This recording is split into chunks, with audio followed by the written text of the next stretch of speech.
Hey guys, this is Maria from freewaysocial.com, and in this video I will show you how to use Snapchat mentions.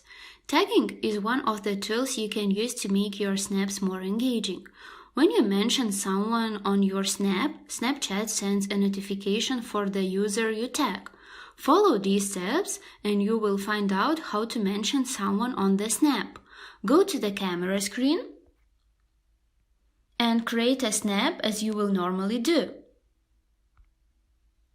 Click on the stickers icon and choose the mention sticker. Now type in the person's username you would like to mention. Press on the sticker in order to change its design.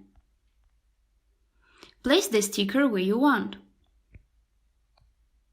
That's it. I hope this guide was helpful and you were able to use Snapchat mentions. Don't forget to like this video and visit us at freewaysocial.com.